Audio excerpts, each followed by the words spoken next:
just look at the massive monetary inflation in these last several years. It's just way out of control.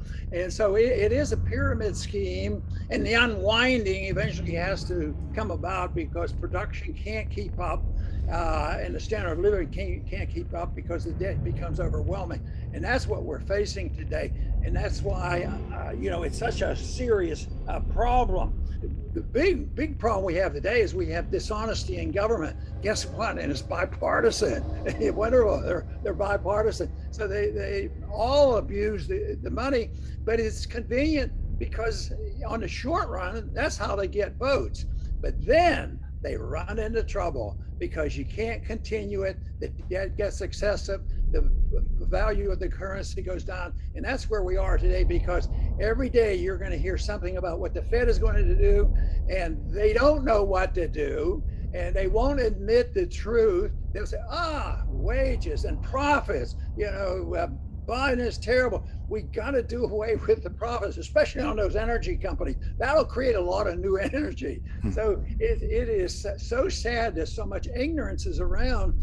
But the big thing is people have been conditioned. This is what people have been taught in schools. I was exposed to it in the head. I always kid, people sort of laugh a little bit. I said, it took me several years to unlearn all the bad things that the government schools taught me.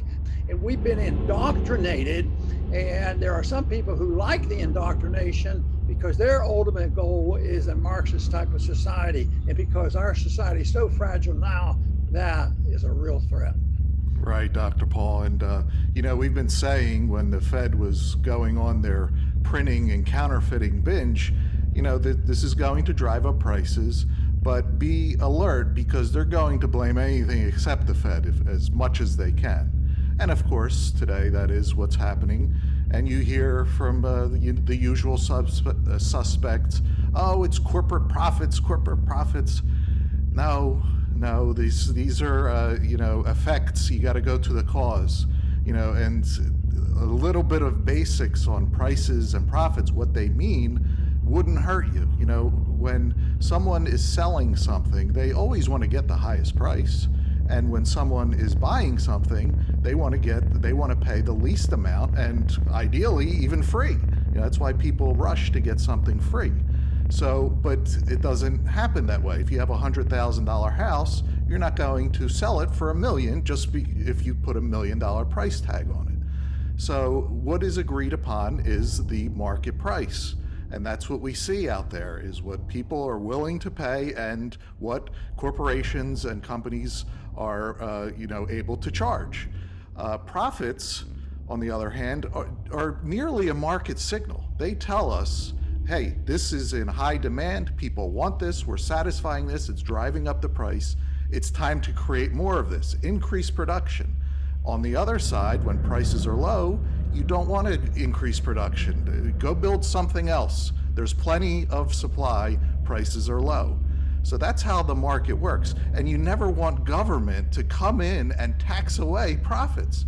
Because if you need more production, which is what high profits signal, how are you going to increase production if, Nancy Pelosi takes it to go buy another house on the ocean? If they take your money that you need to increase production, that's why corporate profits tax all these profits. It's pure emotion, envy, and that's not to say that we live in a free market. Government tilts the tables terribly in this country, but you don't want to make things worse by giving them power to now go, create wealth taxes and every other piece of garbage to just make things worse. Where does the inflation come from? It comes from the Federal Reserve. Why? Well, there's a lot of special interest groups that do it. Instead of talking about that, how it's been politicized, how it's a tax, and how it's fraudulent, and how evil it is, and how it creates the debt, and how it brings us to this brink. Good times, which are artificial because they paid for through debt and printed money.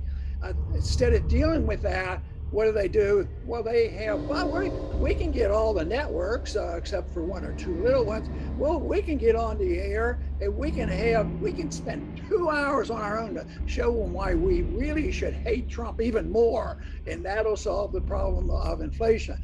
That doesn't mean that I believe that Donald Trump had all the answers, because we know that he would spend money and some of the things he's locked in the same system.